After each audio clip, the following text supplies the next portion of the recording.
Australia's largest bank, CBA, has conducted some research around how people invest and why they invest. And some new findings have really brought about some change around consumer behavior and how people are looking at money moving forward. It's very important to understand why this is occurring, because then we can really navigate and adapt our investing strategy to make the highest return on investment in the next 5 years. If you are interested, keep watching.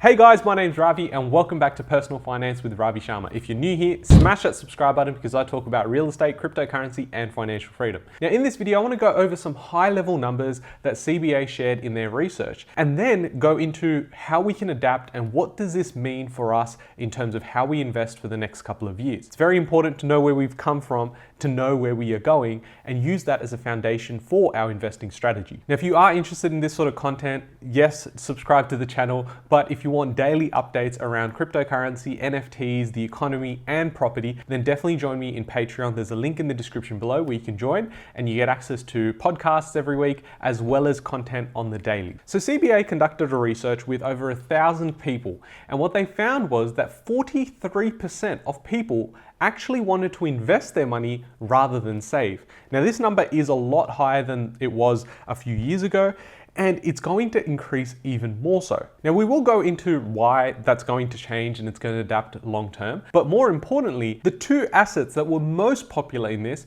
were shares and property. So of the 43% that were interested in investing, 38% of them preferred shares and 48% preferred property. So why are we seeing this change? Is it better to invest than save our money?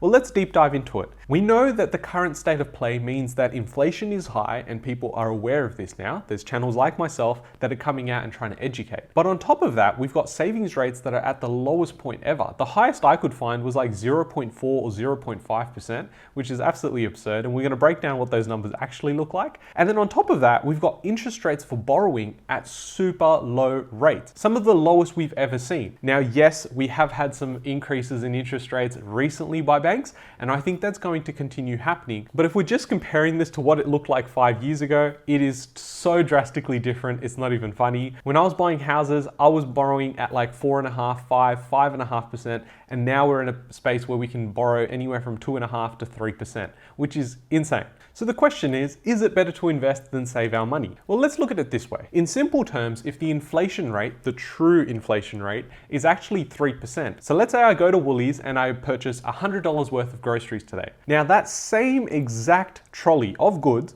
next year will actually cost me $103 if 3% is actually the inflation rate. Now, if you've been spending time on the channel, I don't think 3% is the actual inflation rate. I think it's much higher than that. And it definitely does not include stuff like housing and land. If that was also included in this, it would drastically be different, because we've seen house prices in Australia go up by, in some areas, 20, 30, and 40%. So in addition to this, if we decided, well, okay, I'm going to do what I've been told the entire time I was at school and then from my parents is save, save, save, and save. So if I go out there and I put the same $100 into my bank account and I earn, say, 0.5%, at the end of the year, I will actually end up with an extra 50 cents.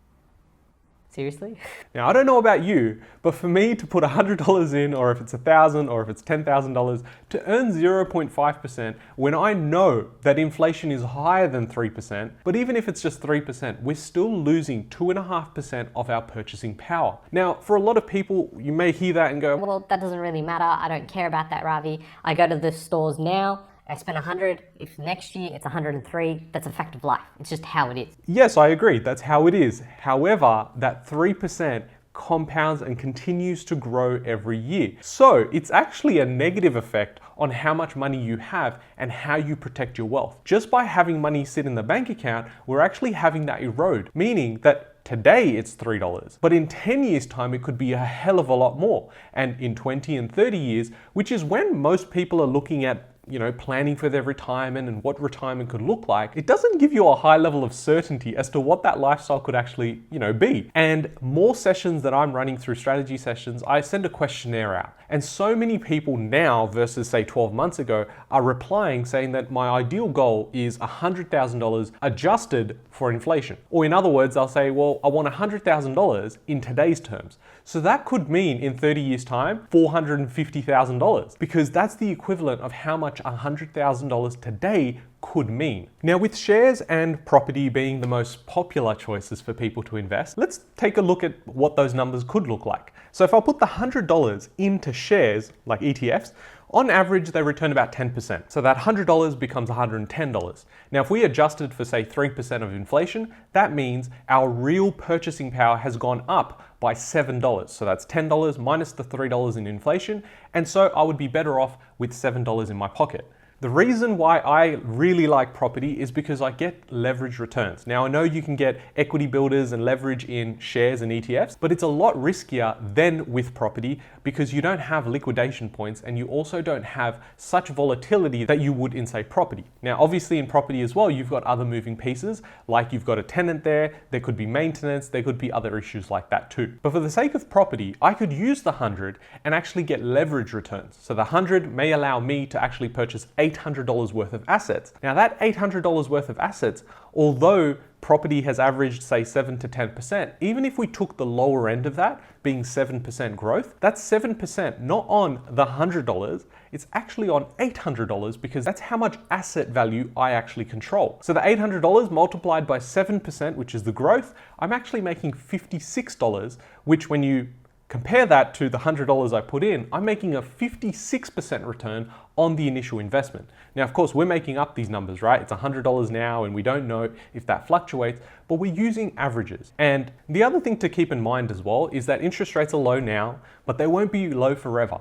They could even go lower, but the chances of it going higher during inflationary periods is more likely to occur. So if we do have increases in interest rates, then we need to know how we adapt and plan for that. That is why we need two things. We need an investment strategy and we need a debt reduction strategy. These are two very important things that when you're going out there and saying, well, hey, this seems easy, I can go buy property or I can buy shares. If you don't have these two things in play, you're gonna find it difficult to go through life in order to achieve financial freedom because you're almost like, I'm gonna head in this direction, but I have no idea how I'm gonna get there. And what do I do when I actually get there? So it's very important to have the right strategies in play. And the main point I'm trying to make through this video is that young people are now changing the way they think. They understand that saving money in their bank account might not be the best thing to do. That's why we're seeing an uptick in demand when it comes to buying shares, ETFs, crypto, and property. Is this going to continue? I think so, because we aren't going to see drastic changes in interest rates anytime soon, which means our savings rates are going to be pretty much close to zero. Inflation is only headed one way for now at least, and that means that we need to protect our wealth, but we need to grow it as well, because although $3 today and 3% inflation eroding your purchasing power sounds like it's not much now. In 10, 20, 30 years, it's going to mean a hell of a lot more. So if you can start investing, definitely do so. I don't give you advice here. I'm a guy who wears Kmart t-shirts and talks to a camera by myself. So continue to adapt